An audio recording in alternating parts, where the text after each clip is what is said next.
नमस्कार प्यारे विद्यार्थियों, श्री करणी एकेडमी एंड एजुटेक के डिजिटल प्लेटफॉर्म पर आप सभी का स्वागत है।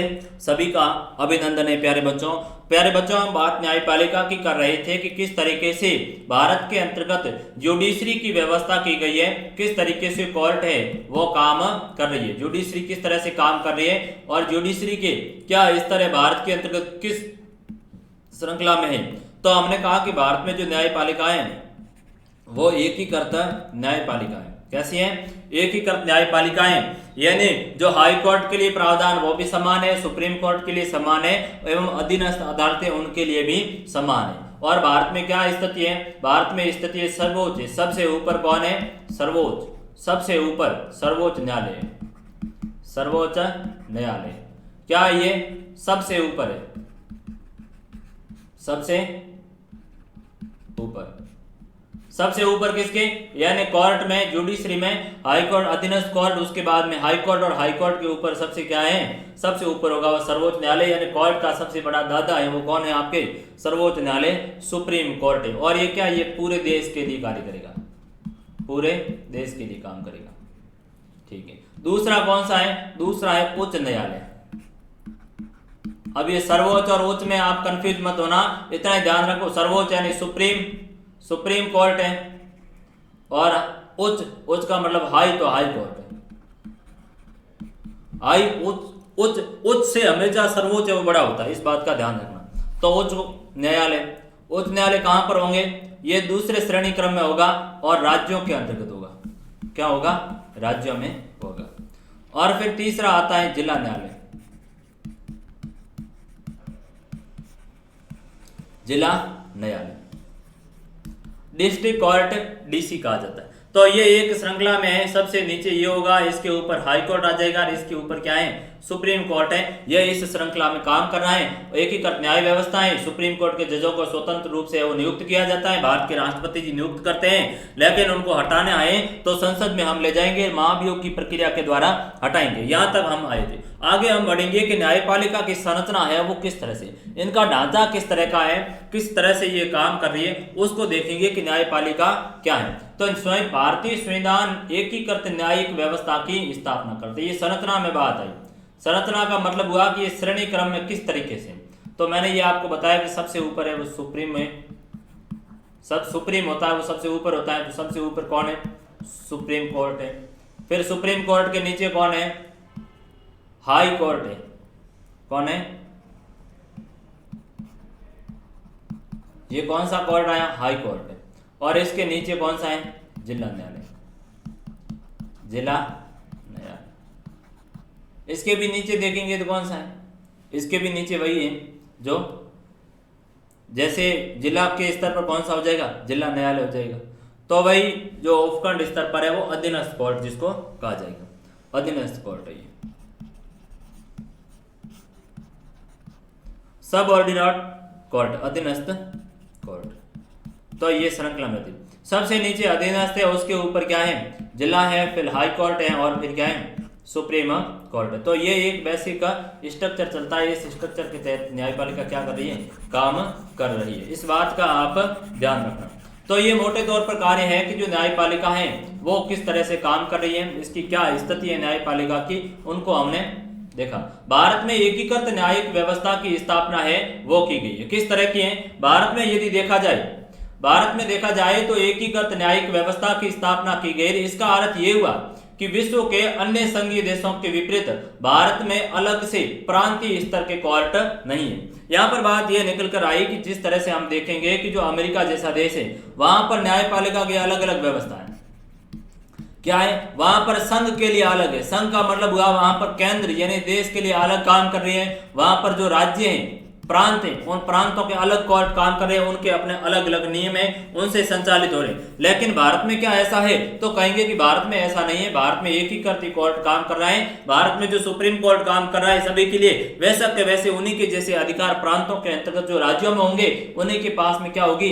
एक जैसी शक्ति होगी। तो भारत में न्यायपालिका की संरचना पिरामिड की तरह, किस तरह? पिरामिड की तरह। जिस तरह से पिरामिड की एक स्थिति होती है, सबसे ऊपर ये भाग हो गया, फिर नीचे वाला हिस्सा है वो ये इस तरीके से है उसका, तो ये इस श्रृंखला के अंतर्गत, तो ये हमारे यहाँ पर भी सेम स्थिति, सबसे ऊपर है वो क्या है, सबसे ऊपर आपके सुप्रीम कोर्ट है, फिर ये हाई कोर्ट है, ये क्या है, हाई कोर्ट है, ये सुप्रीम है,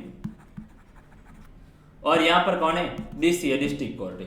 तो ये पिरामिड आकार स्थिति है, भारत में न्यायपालिका की संरचना है वो श्रृंखलाबद्ध क्रमबद्ध रूप से कार्य करे, जिसमें सबसे ऊपर कौन है, सर्वोच्च न्यायालय, फिर उच्च न्यायालय, तथा सबसे नीचे है वो कौन है, सबसे नीचे है वो जिला न्यायालय, सबसे नीचे जिला और अधीनस्थ न्यायालय काम कर रहे हैं। नीचे के न्यायालय अपने ऊपर के न्यायालयों की देखरेख में क्या कर रहे हैं, काम कर रहे हैं, और भारत का सर्वोच्च न्यायालय इसके फैसले सभी अदालतों को मानने अनिवार्य होंगे। अब यदि देखा जाए तो भारत में नीचे की जो न्यायालय है वो अपने क्या है, सुप्रीम कोर्ट और हाई कोर्ट जो ऊपरी न्यायालय है उनके दिशा निर्देशन में काम करते हैं, और भारत का जो सर्वोच्च न्यायालय है उसके जो फैसले हैं वो सभी अदालतों में क्या हो जाएंगे, मान्य हो जाएंगे, सभी को मानना अनिवार्य। तो ये एक महत्वपूर्ण मुद्दा है। फिर हम देखेंगे कि जो उच्च न्यायालय है वो क्या कर सकता है, उच्च न्यायालय के न्यायाधीशों का तबादला कर सकता है। जो सुप्रीम कोर्ट है वो सुप्रीम कोर्ट, आप देखिए सुप्रीम कोर्ट है वो क्या करेगा, हाई कोर्ट के न्यायालयों की क्या कर सकता है, जजों की है वो तबादला कर सकता है, ट्रांसफर कर सकता है। तो उच्च नहीं, यहां पर होगा उच्चतम न्यायालय, उच्च न्यायालय के न्यायाधीशों का क्या कर सकता है, तबादला कर सकता है। एक शब्द है उच्चतम, उच्चतम का मतलब हुआ सुप्रीम, उच्चतम का मतलब क्या है, सुप्रीम कोर्ट। सुप्रीम कोर्ट क्या करेगा, उच्च न्यायालय, उच्च का मतलब यहां पर हाई कोर्ट है। तो सुप्रीम कोर्ट है वो उच्च न्यायालय हाई कोर्ट के न्यायाधीशों का क्या कर सकता है, तबादला कर सकता है, यानी उनकी ट्रांसफर कर सकता है। क्या कर सकता है, ट्रांसफर है वो कर सकता है। ये किसके पास अधिकार है, ये सुप्रीम कोर्ट के पास में अधिकार है, ठीक है। फिर जो सुप्रीम कोर्ट है उनके पास में ये भी अधिकार है कि वह किसी भी अदालत का मुकदमा है वो अपने पास मंगवा सकता है, वह किसी एक उच्च न्यायालय में एक मुकदमे को दूसरे उच्च न्यायालय में भेज सकता है। अब जो सर्वोच्च न्यायालय है हमारा, कौन सा, सर्वोच्च न्यायालय जो एससी जो सुप्रीम कोर्ट है, तो सुप्रीम कोर्ट क्या कर सकता है कि किसी भी अदालत को, कोई भी जो हाई कोर्ट है उन हाई कोर्ट से मुकदमा अपने पास मंगवा सकता है, वह उन पर काम कर सकता है। तो किसी अदालत का मुकदमा अपने पास मंगवा सकता है, और कोई अन्य मुकदमा, जैसे कि राजस्थान हाई कोर्ट से सुप्रीम कोर्ट ने कोई मुकदमा मंगवा लिया कि ये मुकदमा आप हमें भेज दीजिए, हम इस पर सुनवाई करेंगे, तो राजस्थान हाई कोर्ट को मामला ट्रांसफर करना पड़ेगा, एक बात। दूसरी बात, यदि ऐसा लगा सुप्रीम कोर्ट को कि राजस्थान हाई कोर्ट के अंतर्गत किसी मामले पर सुनवाई की जा रही है और उनके साथ न्याय नहीं हो रहा है, वहां पर किसी भी तरह का है वो हो सकता है न्याय पूर्णतः नहीं मिलेगा, तो क्या करेगा, तो सुप्रीम कोर्ट के पास में यह अधिकार है कि वह मामले को ट्रांसफर करवा लेगा कि एक काम करो, आप इसको मध्य प्रदेश हाई कोर्ट में ट्रांसफर कर दो, वहां पर इसकी सुनवाई की जाएगी। तो यह भी अधिकार है वो किसका है, वो सर्वोच्च न्यायालय के पास में, सुप्रीम कोर्ट के पास में है, ठीक है। वही का वही सेम स्थिति किसके पास में, उच्च न्यायालय के पास में है, जो किसको, अधीनस्थ न्यायालय को कह सकते हैं, अधीनस्थ न्यायालय। अब किसी जिला न्यायाधीश, जिला न्यायालय में कोई मुकदमे की सुनवाई हो रही है और हाई कोर्ट को लगा कि जोधपुर जिले की अदालत, जो जिला कोर्ट है, जो डीसी जो काम कर रही है, वह वहां शायद न्यायिक रूप से काम नहीं कर रही, या उनको लग रहा है कि कोई न कोई अन्य तत्व है जो बाधा डालने का काम कर रहा है, तो उन्होंने क्या किया, तो जोधपुर हाई कोर्ट ने क्या किया, अधीनस्थ मामले को या तो अपने पास मंगवा लिया कि एक काम करो, आप हमें भेज दो, हम हाई कोर्ट में सुनवाई करेंगे। एक बात तो ये। दूसरा बात, हाई कोर्ट ये भी कहेगी कि हमें नहीं भेजो, और आप क्या करो, आप यहाँ से जैसलमेर की कोई जिला जो कोर्ट में भेज दो, या जयपुर की कोई कोर्ट के अंतर्गत डिस्ट्रिक्ट कोर्ट में भेज दो। तो अन्य जिले की कोर्ट में भेजने का काम कौन करेगी, अन्य जिले की कोर्ट में भेजने का काम ये कहां पर हो रहा है, ये हाई कोर्ट कर रहा है। तो सबसे ऊपर सर्वोच्च न्यायालय वो हाई कोर्ट को कहेगी, और हाई कोर्ट किसको कहेगी, वो अपने नीचे अधीनस्थ कोर्ट है उनको कहेगी कि आप मामले को हाई कोर्ट में ट्रांसफर कर दीजिए, या फिर क्या करो, या फिर आप इसको अन्य जिला कोर्ट सेशन में भेज दो अन्य तरीके से। उसी की तरह निचली अदालतों के फैसला की भी अपील की जा सकती है, और जो हाई कोर्ट है वो जो निचली डिस्ट्रिक्ट कोर्ट है वे यदि अपील करेगी, उनसे कोई मामला है जो पूर्ण तरीके से वे न्याय उसमें नहीं कर सकती, तो ऐसी स्थिति में जो डीसी है, निचली कोर्ट है, वे क्या करेगी, हाई कोर्ट को मामला ट्रांसफर कर देगी। मौलिक अधिकारों के उल्लंघन के बदले में रिट जारी कर सकता है। और जो सुप्रीम कोर्ट है और हाई कोर्ट है, ये दोनों क्या है, ये यदि मूल अधिकार, मौलिक यानी मूल अधिकार जो मैंने पढ़ाए थे कि मूल अधिकारों के यदि हनन होता है, तो ऐसी स्थिति में हाई कोर्ट और सुप्रीम कोर्ट दोनों को क्या है, रिट जारी करने का अधिकार है। एक को कॉन्स्टिट्यूशन का जो आर्टिकल 32 के अंतर्गत सुप्रीम कोर्ट है वह मूल अधिकारों के हनन पर क्या करेगी, रिट जारी करेगी। कौन, सुप्रीम कोर्ट। दूसरा हाई कोर्ट। सुप्रीम कोर्ट कौन से अनुच्छेद के तहत, 32 के तहत। कितने, 5 वही बंदी प्रत्यक्षीकरण है, बंदी प्रत्यक्षीकरण है या फिर परमादेश है, अधिकार प्रच्छा है, उत्प्रेषण है, प्रतिषेध है ये। फिर वैसे की वैसे हाई कोर्ट को भी ये कहा गया कि आप भी क्या करोगे, यदि मूल अधिकारों का हनन होता है तो हाई कोर्ट भी रिट जारी करेगा और अनुच्छेद 226 का प्रयोग करते हुए क्या करेगा, रिट जारी करेगा। कितने, 6 रिटें करेगा, जबकि सुप्रीम कोर्ट कितनी करेगा, 5 रिपोर्ट जारी करेगा। कितनी, 5 रिटें। इस बात का ध्यान रखना। ये काफी महत्वपूर्ण तथ्य है कि मूल अधिकारों के हनन के मामले में सुप्रीम कोर्ट के बजाय हाई कोर्ट को ज्यादा रिट जारी करने का अधिकार है। 5 तो जो सुप्रीम कोर्ट जारी करेगा वो सेम ही रहेगी और इसमें 6ठी जो हाई कोर्ट जारी करता है वो तत्काल जमानत करके एक है उसको जारी कर रहा है, तत्काल जमानत। तत्काल का मतलब है हाथों हाथ किसी को जमानत दिलवाने का काम है। तो फिर सुप्रीम कोर्ट में मामला चल रहा है, आपका कोई मामला सुप्रीम कोर्ट में चल रहा है लेकिन आपको तत्काल जमानत चाहिए, तो फिर आपको वापस हाई कोर्ट में यह मामला ट्रांसफर करना पड़ेगा और वहां आपको है वो क्या होगा, तात्कालिक रूप से जमानत मिल सकती है। तो ये 6ठा हाई कोर्ट का एक क्या है, मौलिक अधिकार के मामले में ज्यादा रिट जारी करने का एक अधिकार है, वो एक हाई कोर्ट को ज्यादा है, इस मामले में शक्ति इसकी ज्यादा है। आगे बढ़िए, अगला जो क्या कह रहे हैं, अब है सर्वोच्च न्यायालय के क्षेत्राधिकार कि जो सुप्रीम कोर्ट है वह उसके क्या क्या क्षेत्र, कौन से क्षेत्रों के अंतर्गत कार्य करेगी, क्या क्या कार्य होंगे, उन कार्यों की बात की गई कि जो सुप्रीम कोर्ट है वो मौलिक अधिकारों के मामले में मैंने कहा कि आर्टिकल 32 का प्रयोग करते हुए रिट है वो जारी करेगी। कितने, 5 रिट जारी करेगी। फिर अपीलीय न्यायालय, अपीलीय न्यायालय का मतलब क्या हुआ कि राजस्थान हाई कोर्ट के अंतर्गत कोई मामला, कोई मुकदमा चल रहा था और उस मुकदमे को आपको लगा कि हमारे साथ पूर्णतः न्याय नहीं हो पाया, या फिर राजस्थान हाई कोर्ट को भी लगा कि ये मामला कोई विधि का प्रश्न बन सकता है, ये काफी महत्वपूर्ण मामला है, या फिर आप हैं उसमें हार गए, या जोधपुर राजस्थान हाई कोर्ट में आपका कोई मुकदमा था वहां पर आप क्या है उसमें हार गए, आपको लगा कि मेरे साथ है वो न्याय नहीं हुआ, तो आप उसकी अपील कहां पर करोगे, उसकी अपीलेट करोगे, अपीलेट हो गई तो वो सुप्रीम कोर्ट में आप जाकर उसकी क्या करोगे, वापस अपील करोगे कि साहब ये मुकदमा है और इसके अंतर्गत राजस्थान हाई कोर्ट ने ये डिसीजन दिया और वास्तव में मेरे साथ न्याय नहीं हुआ, इसलिए मैं चाहता हूं कि सुप्रीम कोर्ट इसकी सुनवाई करे, तो वो सुप्रीम कोर्ट में होगी। ठीक है। तीसरी बात यह है कि जो सुप्रीम कोर्ट है वो क्या करेगा, वो सलाहकारी, उसका भी क्षेत्राधिकार। सलाहकारी का क्या मतलब हुआ, किसी को सलाह देना, कोई काम है, जैसे राष्ट्रपति जी ने क्या किया कि सुप्रीम कोर्ट से एक कोई कानून के मसले पर सलाह मांगी। एक मामला आया था 1992 के अंतर्गत, बाबरी मस्जिद का एक जो ढांचा था, विवादित ढांचा जिसको कहा जाता है, और उसी के जो ऊपर का अभी हाल ही में एक डिसीजन आया और जो राम मंदिर बन रहा है, तो वह विवादित ढांचे के मामले में राष्ट्रपति जी ने आर्टिकल 143 का प्रयोग किया और सुप्रीम कोर्ट से एक सलाह मांगी कि साहब यहाँ पर क्या है, क्योंकि मामला विवादित ढांचा है, कोई विधि का प्रश्न बन रहा है, ये काफी कोई महत्वपूर्ण मसला है, कोई विधि का प्रश्न बन रहा है। क्या उन्होंने पूछा कि क्या यहाँ पर कोई मंदिर था या मस्जिद था, ये क्या ढांचा था, वो कौन पूछ रहा है, राष्ट्रपति पूछ रहा है, किसको, सुप्रीम कोर्ट को पूछ रहा है, यानी सलाह मांग रहा है।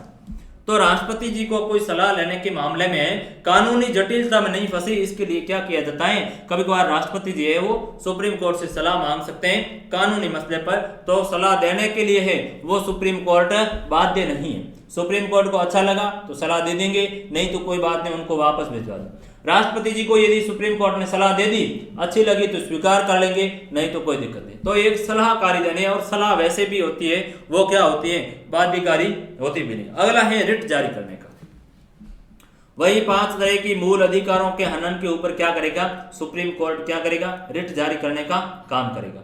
तो ये महत्वपूर्ण है, वो कुछ क्या थे आपके सुप्रीम कोर्ट के क्षेत्राधिकार, इन पर थोड़ी सी डिटेल से चर्चा कर लीजिए। क्या है मौलिक क्षेत्राधिकार, मौलिक क्षेत्राधिकार का क्या मतलब हुआ, पहली बात निकल कर आई मौलिक। क्या आप सीधे ही जाकर सुप्रीम कोर्ट में कोई मुकदमा दर्ज कर सकते हो के साथ कोई लड़ाई हुई है, मेरे घर पर लड़ाई हो गई, या मुझे कि मेरे घर से कोई चोरी हुई है, तो आप सीधे सुप्रीम कोर्ट में जाकर क्या उसको है वो सीधे जाकर वहां कर सकते हो, नहीं कर सकते।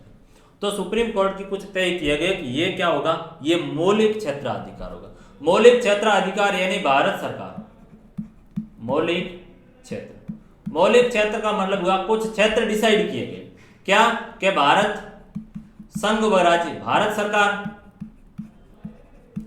व किसी राज्य सरकार के मध्य विवाद है, राज्य सरकार के मध्य क्या है,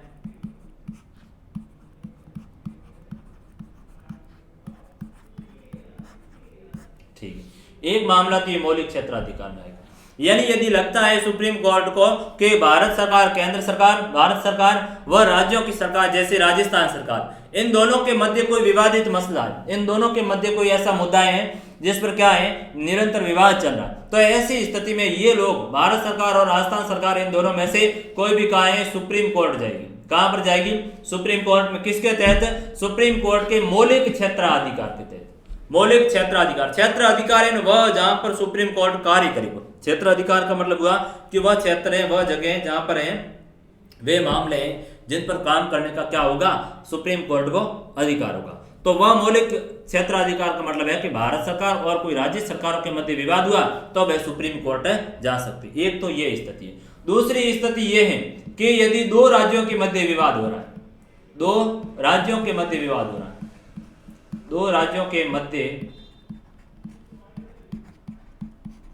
विवाद होने की स्थिति में,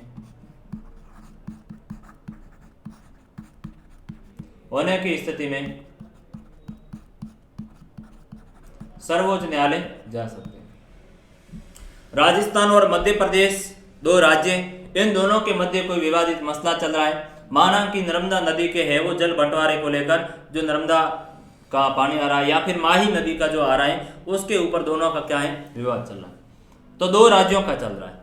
तो ऐसी स्थिति में दो राज्य सुप्रीम कोर्ट के मौलिक क्षेत्राधिकार के तहत कहा जाएंगे, सुप्रीम कोर्ट में जाएंगे और सुप्रीम कोर्ट में हलफनामा दायर करके कहेंगे कि साहब है वो राजस्थान कहेगा कि मध्य प्रदेश सरकार है वो हमारे जल संसाधन में हस्तक्षेप कर रहे हैं और ज्यादा पानी है वो रोकने का काम कर रहे हैं। तो संघ और राज्यों के बीच तथा विभिन्न राज्यों के बीच आपसी विवाद का निपटारा सुप्रीम कोर्ट करेगा, वह मौलिक क्षेत्राधिकार के तहत करेगा। ये बात निकल कर आ गई। दूसरा अपीलीय यानी दीवानी मुकदमा या फौजदारी या फिर कुछ संवैधानिक सवालों से जुड़े हुए अधीनस्थ न्यायालयों के मुकदमे की सुनवाई कौन करेगा? सुप्रीम कोर्ट करेगा। दीवानी मामले हैं या फिर फौजदारी, दीवानी कहो तो सिविल मामले, सिविल मामले हैं या फिर फौजदारी यानी क्रिमिनल के मामले हैं या फिर कोई कॉन्स्टिट्यूशन, कोई संविधान से संबंधित कोई महत्वपूर्ण मुद्दे हैं, तो उनकी सुनवाई कहां पर की जाएगी? सुप्रीम कोर्ट में की जाएगी। फिर है राष्ट्रपति की सलाह और रिट के मामले में, जो मैं आपको बता चुका हूं। आगे देखिए परामर्श संबंधी क्षेत्राधिकार। परामर्श का मतलब होता है सलाह। जैसे कहते हैं ना, आप जाओ चिकित्सक से परामर्श करवाइए, चिकित्सक से परामर्श किए बिना आप किसी भी मेडिकल स्टोर से दवाई नहीं खरीदे, तो वो शब्द क्या आया? परामर्श। परामर्श का मतलब हुआ यहाँ पर सामान्य किसी से सलाह मशविरा करना है, तो वो वाली बात।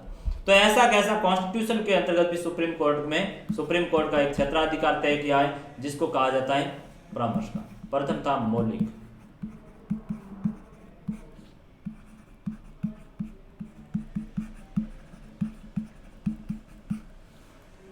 परामर्श। इसके अनुसार भारत का राष्ट्रपति लोकहित या संविधान की व्याख्या से संबंधित किसी विषय को सर्वोच्च न्यायालय के पास परामर्श के लिए भेज सकता है, लेकिन सर्वोच्च न्यायालय ऐसे किसी विषय पर सलाह देने के लिए बाध्य नहीं है और न ही राष्ट्रपति न्यायालय की सलाह मानने को बाध्य है। यानी बात यह आई कि सुप्रीम कोर्ट यदि जो भारत के राष्ट्रपति को लगेगा कि कोई मुद्दा है वो जनता से, लोकहित का मतलब है कोई जनता से संबंधित बड़ा मुद्दा है या फिर संविधान की व्याख्या कर रहा है, संविधान की व्याख्या का कोई मुद्दा है, तो ऐसी स्थिति में राष्ट्रपति जी सलाह मांगेंगे। किससे? सुप्रीम कोर्ट से सलाह मांगेंगे और सुप्रीम कोर्ट सलाह देने को भी बाध्य नहीं है और दे दी तो राष्ट्रपति जी उसको माने वो भी जरूरी नहीं है। ये बेसिक सलाहकारी है। इसकी दो उपयोगिताएं। आप कहोगे एक साहब ऐसी क्या, तो फिर इसका महत्व क्या रहा? आपने सुप्रीम कोर्ट से कहा कि हमें सलाह दो, सुप्रीम कोर्ट ने सलाह दी तो आपने उस बात को मानी नहीं, इसका क्या मतलब हुआ? इसके दो मायने हैं। इसके दो मायने तो ये हैं कि पहली बात तो ये है कि कोई सरकार है, कोई कानून बनाना चाहती है, किसी महत्वपूर्ण मसले पर कोई कार्रवाई करने से पहले वह अदालत से कानूनी राय ले तो इसके बाद में उस कानूनी विवाद से बचाया जा सकता है। तो पहली इसकी उपयोगिता ये है कि इससे सरकार को कानून बनाने में छूट मिल जाती है। कोई सरकार, केंद्र सरकार क्या कर रही है, कोई कानून ला रही है। क्या कानून ला रही है? कानून ये ला रही है कि सभी कक्षा 11 के विद्यार्थी हैं, वो यदि सही तरीके से पढ़ाई नहीं करवा रहे तो उनकी क्या करो, आप अच्छे से मास्टरी करो, अच्छे से उनको प्रसाद दो दंडों से। तो ये तो क्या, ये कानून ले आया। अब इस मामले पर हमने क्या किया कि राष्ट्रपति जी है वो एक बेसिक बात करें, यानी कोई इसी तरह का कोई मामला है, कोई विधि का मामला है, और राष्ट्रपति जी है वो सुप्रीम कोर्ट से सलाह मांग रहे हैं कि हमें ये आप इस पर सलाह दो, ताकि क्या है, जो सरकार कानून बनाएगी उसमें जो कानूनी प्रावधान करेगी तो उसको विवाद से बचा जा सकता है। क्यों? क्योंकि सुप्रीम कोर्ट ऑलरेडी सलाह दे चुका है, पहले सुप्रीम कोर्ट ने इस पर सलाह दी थी। तो एक तो उस विवाद से बचा जा सकता है, वह कानून बनाएगा तो उसमें किसी भी तरह की कोई बाध्यता नहीं होगी। दूसरा यह है कि सर्वोच्च न्यायालय की सलाह मानकर सरकार अपने प्रस्तावित निर्णय या विधेयक में समुचित संशोधन कर सकती है। और दूसरी बात यह है कि जो सुप्रीम कोर्ट है से सलाह मांगी सरकार ने, और सरकार क्या करेगी, कोई कानून बना रही थी उसमें उसको लगा कि वास्तव में सुप्रीम कोर्ट ने सलाह ये दी और हम बना रहे थे ये तो ये थी, यानी दोनों में विरोधाभास था, तो सरकार क्या करेगी, उसमें पहले ही संशोधन कर लेगी ताकि वह कानून बनने के बाद उसमें किसी भी तरह की कोई समस्या खड़ी ना हो। तो ये दो उपयोगिताएं किसकी, परामर्श संबंधी अधिकार की। आगे बढ़िए। इसके अलावा अनुच्छेद 137 में कहा गया है कि उच्चतम न्यायालय अपने सुनाए गए निर्णय या दिए गए आदेश का पुनरावलोकन करने की शक्ति देता है। अनुच्छेद 137 के अंतर्गत कहा गया है कि सुप्रीम कोर्ट को अपना कोई निर्णय सुनाया गया है, उस निर्णय को, सुनाए गए निर्णय को, जो डिसीजन दिया गया उस पर पुनरावलोकन यानी पुनः उसको देखने की शक्ति कौन प्रदान कर रहा है। आर्टिकल 137 के तहत कहा गया है कि सुप्रीम कोर्ट ने कोई निर्णय दे दिया है, कोई जजमेंट लिख दिया, कब माना कि वो जजमेंट है वो 1990 में लिखा गया था, लेकिन वह डिसीजन आज 2020 की तारीख में क्या है, उस पर काफी चीज विचारणीय। यदि उसमें उस समय की स्थिति और आज की समय की स्थिति को देखा जाए तो तकरीबन जो 3 दशक की समय अवधि बीती हुई है, तकरीबन 30 साल का समय लगा, यानी काफी कुछ परिवर्तन हुआ है। तो ऐसी स्थिति में ये भी एक सुप्रीम कोर्ट को है वो क्या है, एक अधिकार प्राप्त है कि अपना जो निर्णय पहले दिया गया था उस निर्णय को क्या कर सकती है, पुनरावलोकन ला सकती है, पुनः उसको देख सकती है। पुनरावलोकन, अवलोकन करना है, उसका निरीक्षण करना, पुनः दूसरी बार, तो ये भी उनके पास क्या है, एक शक्ति है। अगला है आर्टिकल 144। आर्टिकल 144 अनुच्छेद 144 में कहा गया है कि भारत के राज्य क्षेत्र के सभी सिविल और न्यायिक प्राधिकारी उच्चतम न्यायालय की सहायता से क्या करेंगे, कार्य करेंगे। अनुच्छेद 144 में कहा गया है कि भारत के राज्य क्षेत्र के सभी सिविल और न्यायिक प्राधिकारी हैं वो उच्चतम न्यायालय की सहायता से क्या करेंगे, कार्य करेंगे। यानी भारत के राज्य यानी राजस्थान क्षेत्र के अंतर्गत कोई भी मामला, सिविल मामला है या फिर जुडिशरी के जो भी अधिकारी बैठेंगे वे हाई कोर्ट की सहायता से क्या करेंगे, कार्य करेंगे। वह सुप्रीम कोर्ट के हैं वो सलाह मशविरा पर निरंतर क्या करेंगे, उनकी सहायता से ही कार्य करेंगे। यह आर्टिकल 144 में। आगे बढ़िए। अब जो सुप्रीम कोर्ट है उसकी क्या हो रही है, शक्ति के अंतर्गत निरंतर है वो वृद्धि हो रही है। एक चीज को आप समझने की कोशिश कीजिए, चीज ये है कि हमने जिस प्रकार संसदीय व्यवस्था कहां से अपनाई गई थी, संसदीय व्यवस्था हमने है वो इंग्लैंड से ली थी। कहां से ली, इंग्लैंड से ली। उसी तरह की हमने जो न्यायिक व्यवस्था है वो कहां से ली, अमेरिका से। यानी चीजें क्या है, चीजें दोनों विरोधाभासी। विरोधाभासी इसलिए हैं कि जो इंग्लैंड के, ब्रिटेन के संसद के मुताबिक वहां जो संसद है वो सर्वोच्च होगी, संसद है वो सब कुछ काम करेगी, जो संविधान की सर्वोच्चता का काम है, व्याख्या का काम है वो संसद करेगी। लेकिन दूसरी धारा अमेरिका की जो कह रही है कि वहां पर न्यायालय है वो सर्वोच्च होगा, जो न्याय पालेगा वो सर्वोच्च होगी। अब हमारे यहाँ पर समस्या आकर खड़ी हुई, क्या क्या क्या हमने दोनों से दो ही चीजें ले ली, वहां से संसद की सर्वोच्चता ले ली, वहां से अमेरिका की, अमेरिका से अमेरिका में न्याय की सर्वोच्चता ले ली। तो फलक दोनों के बीच में कई मुद्दे ऐसे जो कॉन्फ्लिक्ट पैदा करते हैं, दोनों के मध्य कुछ ऐसे मुद्दे जो निरंतर विवाद को पैदा कर रहे हैं। तो वो विवाद किस तरीके से उसका जो समन्वय करने का हमारे जो कॉन्स्टिट्यूशन मेकर थे, जो संविधान वेता थे, उन्होंने जो कार्य किया वह महत्वपूर्ण है। अब कॉन्स्टिट्यूशन के अंतर्गत एक चीज यहाँ पर भी जोड़ी गई कि जो न्यायपालिका है उसको ज्यादा से ज्यादा स्वतंत्र किया जाए और उसके लिए क्या है कुछ परंपराएं स्थापित की और उन्हीं परंपराओं से आगे जाकर एक नई परंपरा विकसित होती है, वह है न्यायिक सक्रियता। क्या है? न्यायिक सक्रियता, ज्युडिशियल एक्टिविज्म जिसको कहा जाता है। न्यायिक सक्रियता यानी किस तरीके से न्यायपालिका, सक्रियता का मतलब है कि वह सक्रिय रूप से काम करे। कैसा काम? न्यायिक काम करना है। ठीक है, न्यायिक सक्रियता का मुख्य साधन है वो जनहित याचिका है। क्या है? जनहित याचिका है। पब्लिक जो लिटिगेशन है वह महत्वपूर्ण है, या इसको क्या कहा जाता है? सामाजिक व्यवहार याचिका, सोशल एक्शन लिटिगेशन कहा जाता है। न्यायिक सक्रियता का अर्थ यह हुआ कि भारत के जो न्यायालय, सुप्रीम कोर्ट है, हाई कोर्ट है, उनको जनहित याचिका का अधिकार प्राप्त है। अब आप कहोगे कि साहब ये जनहित याचिका क्या है? जनहित याचिका का मतलब ये हुआ कि हाई कोर्ट या सुप्रीम कोर्ट को ऐसा लगेगा कि कोई जनता से, जनता, जनहित का मतलब है जनता के हितों से संबंधित मुद्दों पर स्वतः संज्ञान लेना,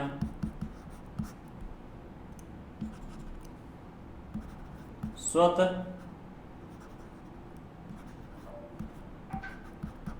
संज्ञान लेना।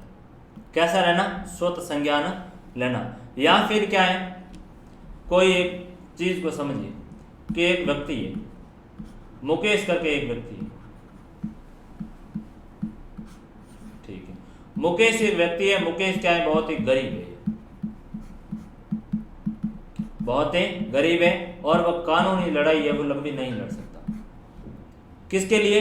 इसलिए कि उसकी जमीन है, वो कुछ जमीन, उसकी जमीन को है, उसके गांव के कोई ठाकुरों ने जमीन छीन ली।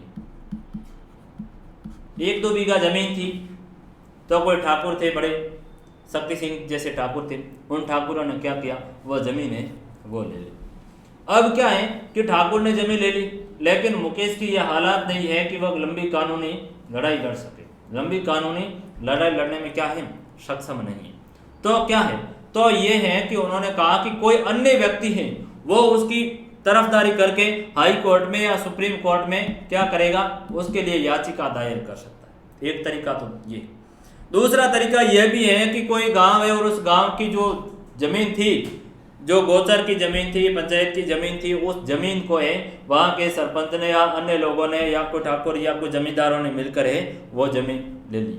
तो ऐसी स्थिति, वो जमीन क्या थी? वो एक सार्वजनिक संपत्ति थी, सभी की थी, लेकिन किसी व्यक्ति विशेष ने ली है। तो ऐसी स्थिति में है कोई भी व्यक्ति, कोई संगठन है, वो हाई कोर्ट या सुप्रीम कोर्ट में उनकी तरफ से या स्वतंत्र रूप से याचिका दायर करेगी कि क्या कोई गोचर जमीन के ऊपर किसी व्यक्ति को अधिकार करने का अधिकार है या नहीं। तो ये जनहित याचिका यानी वह याचिका जो जनता के हितों से संबंधित होगी और जिस पर सुप्रीम कोर्ट या तो स्वतः संज्ञान लेकर उन पर कार्रवाई करेगा या फिर उस जो जिनसे संबंधित मुद्दा है उसके अलावा कोई अन्य व्यक्ति भी यदि हाई कोर्ट या सुप्रीम कोर्ट में दायर करेगा तो क्या है, सुप्रीम कोर्ट या हाई कोर्ट उन पर सुनवाई करेगा। वो क्या है? वो न्यायिक सक्रियता का ही परिणाम है, न्यायिक एक्टिविज्म का, जुडिशरी एक्टिविज्म का ही परिणाम है कि सुप्रीम कोर्ट उन मामलों में एक्टिव है, इतनी सक्रिय है कि वो स्वतः संज्ञान लेकर क्या करे? कार्य करे। कानून की सामान्य प्रक्रिया में कोई व्यक्ति तभी अदालत जा सकता है जब उसका व्यक्तिगत नुकसान हुआ। इसका मतलब यह है कि अपने अधिकार का उल्लंघन होने पर या किसी विवाद में फंसने पर कोई व्यक्ति इंसाफ पाने के लिए, इंसाफ का मतलब हुआ यहाँ पर न्याय पाने के लिए, न्याय पाने के लिए,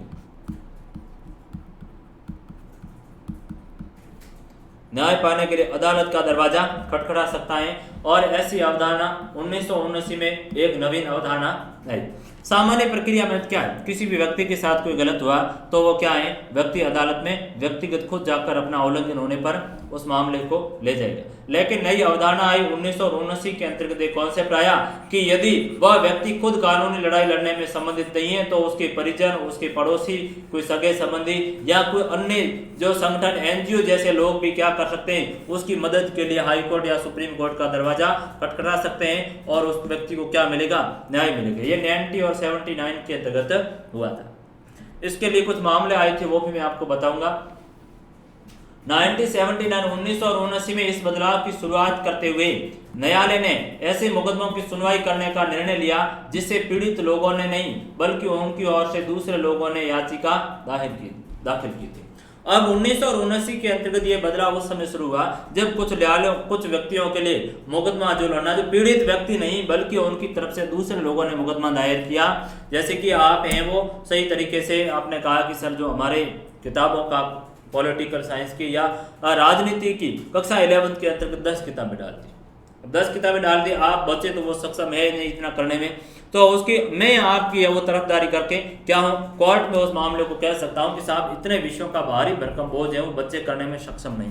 तो क्या है, पीड़ित आप थे लेकिन दाखिल कौन कर रहा था, मैं कर रहा था। उसी तरीके से जनता से संबंधित कोई मुद्दे ऐसे हैं जो पीड़ित व्यक्ति खुद नहीं जा सकता, जनता में इतनी समझ नहीं है या कोई सामान्य व्यक्ति उसकी समझ नहीं रख सकता, कानूनी या उसकी पहुंच नहीं है, तो अन्य लोग क्या कर सकते हैं, हाई कोर्ट, सुप्रीम कोर्ट में क्या करेंगे, उसके लिए याचिका दायर करेंगे। तो ये 1979 के अंतर्गत मामला है। 1979 में समाचार पत्रों में विचाराधीन कैदियों के बारे में कुछ खबरें छपी थी। घटनाक्रम ये हुआ था कि 1979 के अंतर्गत बिहार की जो सेंट्रल बिहार जेल के अंतर्गत कैदियों का एक मामला आया और कैदियों का मामला ये था कि बिहार की जेल के अंतर्गत कैदियों को लंबी अवधि से बंदी बनाकर रखा, उनके किसी भी मामले की कोई सुनवाई नहीं की जा रही थी, उनको किसी भी तरह के खाने पीने की इतनी कोई सुविधा नहीं थी, यानी कैदियों की बहुत ही गंभीर हालत बड़ी खराब थी। तो ऐसी स्थिति में वहां एक कैदी थे, उन कैदी ने क्या कर दिया कि एक कोई है वो कागज लेकर के सुप्रीम कोर्ट है वो भिजवाया उन्होंने। अब देखिए कितना बड़ा एक घटनाक्रम हो रहा है। कैदी है वो जेल के अंतर्गत पड़े सड़ रहे हैं, तो उन कैदियों ने क्या किया कि एक कोई कागज लेकर के डाक के थ्रू गए सुप्रीम कोर्ट को भेज दिया गया। सुप्रीम कोर्ट ने वो सभी जो कैदी थे उनकी तरफ से उस मामले पर सुनवाई करनी शुरू की और वो मामला है हुसैन आरा खातून बनाम बिहार सरकार नाम से मुकदमा प्रसिद्ध हुआ। और इस मुकदमे के अंतर्गत सुप्रीम कोर्ट ने प्रॉपर गाइडलाइन जारी की कि वास्तव के अंतर्गत आप पूर्णतः मानव अधिकार का क्या कर रहे हो, उल्लंघन कर रहे हो। जो कैदी जेल में पड़े सड़ रहे हैं, लंबी समय अवधि हो गई है, तकरीबन 40 साल की समय अवधि हो गई है, आपने उनको जेल में डालकर रखा है, जबकि आपने एक बार भी उनके जो मामले थे उस पर किसी भी तरह की कोई सुनवाई है वो वहां के हाईकोर्ट के द्वारा नहीं की गई। तो ये बहुत ही शर्मसार करने वाला मामला है कि व्यक्ति जीवन भर तक जेल में पड़ा सड़ रहा है लेकिन उसके मामले की सुनवाई ही नहीं हो रही। तो ये बड़ा मुद्दा था। फिर हुसैन आरा खातून बनाम बिहार सरकार नाम से ये मुकदमा प्रसिद्ध हुआ और इसमें भी क्या है, जनहित याचिका है वो प्रसिद्ध होती गई। न्यायपालिका की जो न्यायिक सक्रियता है वो बढ़ने लगी। हुसैन आरा खातून बनाम बिहार सरकार मामले में न्यायिक सक्रियता का उदाहरण है।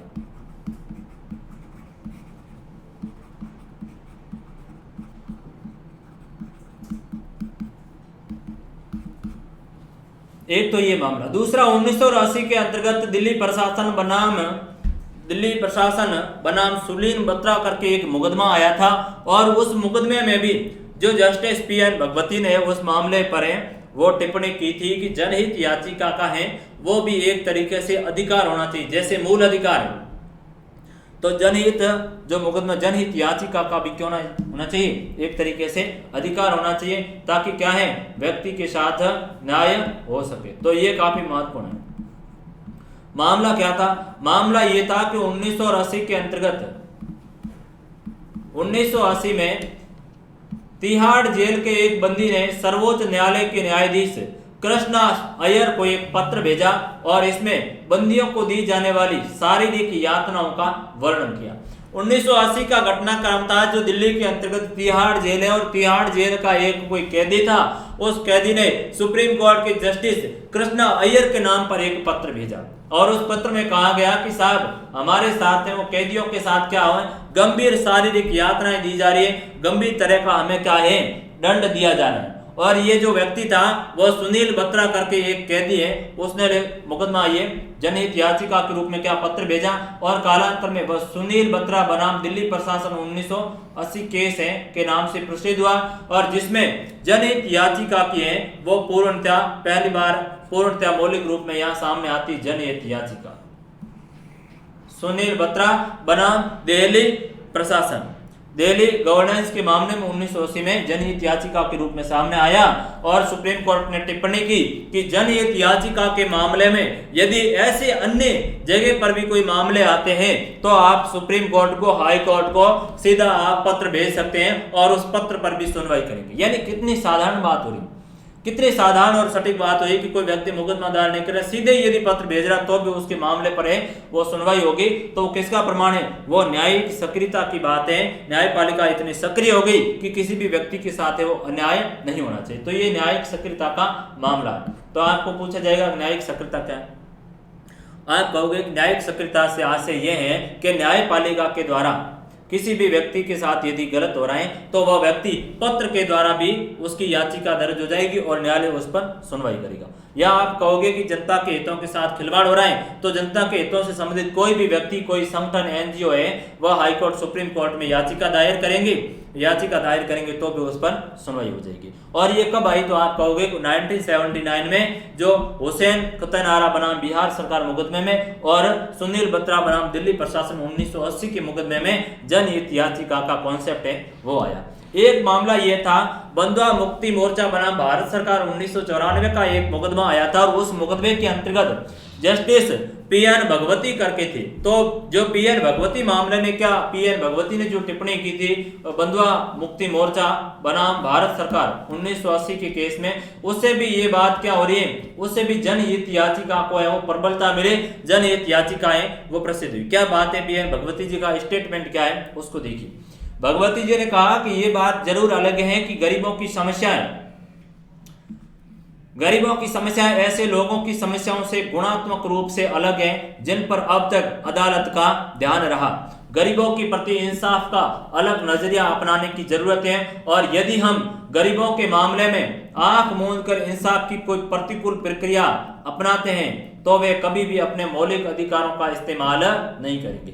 यानी भगवती जी अच्छी बात कह रहे हैं। उन्होंने कहा कि गरीबों की समस्या है वो अन्य लोगों की समस्याओं से गुणात्मक रूप से क्या है, बिल्कुल अलग है और उन मुद्दों के ऊपर अदालत का ध्यान जाना चाहिए। क्योंकि यदि गरीबों के प्रति न्याय का हमारा नजरिया है वो क्या है, यदि अलग है, आंख मूंद कर हम देखते रहे तो क्या है, प्रतिकूल स्थितियां हैं जो मूल अधिकार उनके पूर्णतः प्रभावित होंगे और ऐसी स्थिति के अंतर्गत वे कभी भी अपने अधिकारों की रक्षा नहीं कर पाएंगे। चूंकि गरीब है वे कोर्ट की दहलीज तक नहीं आ सकते, उनको कानूनी जानकारी नहीं है, उनकी इतनी फाइनेंशियल या आर्थिक स्थिति नहीं है कि वे निरंतर मुकदमों के अंतर्गत लड़े। तो उन्होंने कहा कि गरीबों के प्रति है वो हमें एक मौलिक नजरिया अपनाना चाहिए और उनके लिए यदि हमें खुद को ऐसा लग रहा है कि समाचार पत्र में भी कोई मामला आ रहा है तो हमें स्वतः संज्ञान लेकर उस पर सुनवाई करनी शुरू कर देनी चाहिए। और ये उन्होंने स्टेटमेंट अपना दिया था। बंधुआ मुक्ति मोर्चा बनाम भारत सरकार का एक केस आया था 1984 में। उस समय ये सुप्रीम कोर्ट की जस्टिस भानुमति ने इस पर टिप्पणी की थी। आपसे पूछा जाएगा कि जनहित याचिका पर जो जस्टिस पीएन भगवती जी का बयान क्या था वह बताइए, तो आपको ये बताना पड़ेगा। यह आपको इस रूप में भी पूछा जाएगा कि बंधुआ मुक्ति मोर्चा बनाम भारत सरकार केस क्या था, तो आपको यह बताना पड़ेगा कि गरीबों की समस्या हेतु एक मुकदमा आया था जिसमें जस्टिस भगवती ने कथन कहा कि किस तरीके से गरीबों की समस्याएं और उस पर है वो न्यायालय को किस तरह से कार्य करना चाहिए। तो ये आपकी जनहित याचिका, इसको ध्यान रखिए, अपने आप में अच्छा सवाल बनता है और ये पूछे जाने की अच्छी गुंजाइश रहती है, इस बात का आप ध्यान रखना। आगे बढ़िए।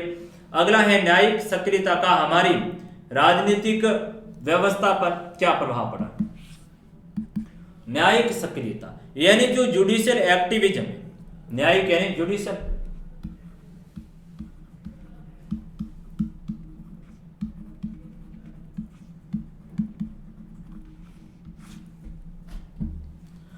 न्यायिक सक्रियता का हमारी राजनीतिक व्यवस्था पर क्या प्रभाव पड़ा। देखिए बच्चों, यदि चीजों को देखा जाए, न्यायिक सक्रियता का प्रभाव ये हुआ कि कुछ मामले ऐसे थे जिन पर सरकारों को काम करना चाहिए था। वास्तव में वे काम सरकार का है। कहीं पर कोई भ्रष्टाचार का मामला बड़ा होता है, समाचार पत्रों में आता है और सुप्रीम कोर्ट न्यायिक सक्रियता से उस मामले पर शुरू करती है जांच। लेकिन काम किसका है? काम वास्तव में सरकार का है कि जो इस तरह की समस्या क्रिएट हो रही, सरकार आखिर में क्या काम कर रही? गरीबों के हितों के लिए जो सरकार को कार्य करना चाहिए, जो सरकार को व्यवस्था करनी चाहिए, क्या सरकार व्यवस्था कर रही है? सरकार उन व्यवस्थाओं के अंतर्गत फेल है। इसलिए क्या है? इसलिए कोर्ट को ये मामले बार बार देखने पड़ रहे। तो न्यायिक सक्रियता का परिणाम ये हुआ कि न्यायपालिका है वो बार बार सरकार के काम में है वो टांग फंसाने का काम करी। न्यायपालिका इतनी सक्रिय हो गई, भ्रष्टाचार का मामला हुआ, उस मामले पर आप है वो सुनवाई करने का काम कर रहे हो, जबकि जांच उस पर है वो सरकार को पहले करनी चाहिए। तो यहाँ पर जो कॉन्स्टिट्यूशन में शक्ति पृथक्करण की थ्योरी दी गई थी, शक्तियों का अलग अलग वक्त, न्यायपालिका अलग कार्य करे, विधायिका अलग काम करे, कार्यपालिका सरकार अलग करे, प्रत्येक के अपने अलग अलग कार्य थे। अब न्यायिक सक्रियता का परिणाम ये हुआ कि जो कोर्ट है वो बार बार सरकार के मामलों में भी क्या कर रहे हैं? हस्तक्षेप कर रहा है, उन मामलों की सुनवाई है वो कर रहा है। भ्रष्टाचार का मामला हुआ, न्यायपालिका ने अपने पास मंगवाया, जांच करनी शुरू कर दी कि देखो क्या होता है। यानी काम सरकार को करना चाहिए, वास्तव में वे कौन कर रही है? न्यायपालिका कर रहे हैं। तो उसके दो रूप सामने निकल कर आए। क्या? एक तो ये निकल कर आया कि जो वास्तव में न्यायपालिकाएं वो जनहित से मुद्दों से संबंधित है वो काम कर रही है। जो न्यायपालिका की जो सक्रियता है वो उसकी गरिमा बढ़ाने का काम कर रहा है। लोगों को लगा कि हमें वो जनहित याचिका, किसी अन्य से संबंधित कोई मामला हो, जनहित याचिका दायर करके हम सुनवाई। दूसरी व्यवस्था ये आई कि वास्तव में जो सरकारों की जो खोखली व्यवस्था थी उन व्यवस्थाओं को इसने उजागर करने का काम किया कि जो सरकारी मशीनरी वो पूरी तरीके से फैले और कोर्ट को बार बार हर चीज के अंतर्गत टिप्पणी करनी पड़ रही है। कई बार ऐसा भी मामला हुआ कि केंद्र सरकार को इवन की सुप्रीम कोर्ट ने यह तक टिप्पणियां की कि आप कुंभकर्ण की नींद में सोए हुए हो, दिल्ली के हालात इतने खराब हो गए कि लोगों को सांस लेने में तकलीफ हो रही, यानी इतनी है वो बात धुंध धुआं के कारण है वो समस्या हो रही, यानी स्वच्छ वातावरण भी नहीं मिल रहा। तो ये क्या है? ये न्यायिक सक्रियता का परिणाम था। पर्यावरण प्रदूषण इस कदर तक था कि बार बार सुप्रीम कोर्ट को दिल्ली सरकार और केंद्र सरकार को यह टिप्पणी करनी पड़ी कि आप लोग काम करने में फेल हो, आप काम कर ही नहीं सकते, आप में काम करने की क्षमता भी नहीं, आप काम करने की आपकी नीति नहीं। तो ये क्या दर्शित कर, ये जो दर्शाने का कार्य कर रही है अक्सर कि उस व्यवस्था के ऊपर एक भारी टिप्पणी कर रहे हैं कि आप है वो काम करने में सक्षम नहीं है या फिर आप लोग काम करना चाहते नहीं। तो एक तरीके से उनको भी बार बार हिदायत दे रहे। अब ये ऐसा कहा कि आप कुंभकर्ण की नींद में सोए हो, आप काम नहीं करे हो, तो सरकार भी सक्रिय होगी। वास्तव में यदि हमने आगे बार कोई काम नहीं किया तो क्या है? सुप्रीम कोर्ट यहाँ पर वापस ये टिप्पणी करेगी कि आपने कुछ नहीं किया। तो दो पहलू निकला, एक सक्रिय आया, एक नकारात्मक आया। सकारात्मक यह आया कि सुप्रीम कोर्ट सक्रिय हो गई, बार बार जनता के मुद्दों के ऊपर ध्यान खींच रही और वह समाज में न्याय काम कर रही, समाज में अपने पेट बढ़ाने का काम कर रही। नकारात्मक यह आया कि जो शक्ति पृथक्करण का सिद्धांत था उसके तहत अलग अलग शक्तियां कार्य करे, सरकार को सही तरीके से कोर्ट है वो काम करने नहीं दे। आगे बढ़िए, क्या कह रही चीजें उसको देख लेते हैं। जनहित याचिका की बढ़ती संख्या और सक्रिय न्यायपालिका के विचार का एक नकारात्मक पहलू भी है, इससे न्यायालय में काम का बोझ बढ़ गया। ये नकारात्मक नेगेटिव पहलू आया कि जो ज्यादा जनहित से संबंधित जो ज्यादा मामलों की है वो सुप्रीम कोर्ट सुनवाई कर रहा है, तो एक तरीके से जनहित मामलों की बाढ़ तक आ गई। कोई भी संगठन उठा करे, मुझे लगा कल मैंने भी जाकर सुप्रीम कोर्ट में याचिका दायर की। तो अब ये क्या हुआ? उस न्यायालय के काम का बोझ इस कदर तक बढ़ चुका है कि जो मामले वास्तव रूप में उनको न्याय करने चाहिए वे मामले आगे आ नहीं पाते, अन्य है वो भारी भरकम उन पर बोझ आ गया। एक तो चीज ये पहलू निकल कर आया। दूसरा, न्यायिक सक्रियता से विधायिका, कार्यपालिका और न्यायपालिका के कार्यों के बीच धुंधला अंतर हो गया। न्यायालय उन समस्याओं से उलझ गया जो कार्यपालिका को हल करने चाहिए। दूसरी बात यह आई कि जो काम सरकार को कार्यपालिका को करना चाहिए उनमें जाकर सुप्रीम कोर्ट क्या है उसमें जाकर फंस गए हैं। जो वास्तव रूप में काम सुप्रीम सरकार का है लेकिन वहां पर काम करना है, वहां पर है वो सुप्रीम कोर्ट काम कराए और उस काम है सरकार का। तो ये भी यही दर्शाता है कहीं ना कहीं नेगेटिव। तो ये नकारात्मक पहलू। सकारात्मक वही है कि समाज के अंतर्गत न्यायपालिका की है वो पैठ है काफी अच्छी हुई, गहरी पैठ हुई। जनता को विश्वास हुआ कि यदि सरकार काम नहीं करेगी तो जरूर है न्यायपालिका इन पर टिप्पणी करेगी। कोई मामला हुआ, बड़ा मसला जनहित से संबंधित, तो उस पर ये काम करेगी। तो ये इसकी क्या है? पॉजिटिव फैक्ट है। तो मोटे तौर पर हमने क्या देखा?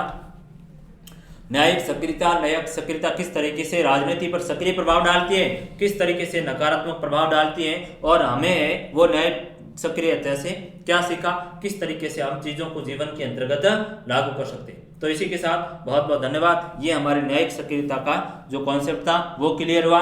आगे अन्य कॉन्सेप्ट पर हम चर्चा करेंगे। बहुत बहुत धन्यवाद।